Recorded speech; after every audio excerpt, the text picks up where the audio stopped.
আমরা অনেক সময় দেখি যে আমাদের সন্তানেরা যখন স্কুলে মাদ্রাসাতে পড়াশোনা করে, বিশ্ববিদ্যালয়ে পড়াশোনা করে, এরা তাদের নিজেদের মতন বন্ধু নির্বাচন করে নেয়, যে কারণে তারা ভুলের মধ্যে পড়ে যায়। আমরা কেন আমাদের সন্তানদের জন্য আসল বন্ধু হতে পারি না? আমার সন্তান একটা ভুল করতেই পারে, একটা সিদ্ধান্ত নিতেই পারে, কিন্তু সে কেন আমাকে প্রথমে জানাতে পারে না? কেন তার মাকে বলতে পারে না যে মা আমি এই কাজটা করতে যাচ্ছি বা করতে চাই বা করে ফেলেছি?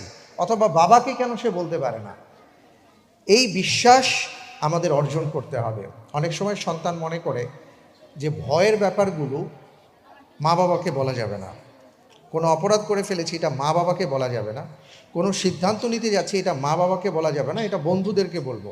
তো স্বাভাবিকভাবেই সে তার বন্ধু, তার যে বয়স, সেই বয়সের বন্ধুকে যখন সে জানায়, ওই বন্ধু তাকে কোনো না কোনো সমাধান দেয়।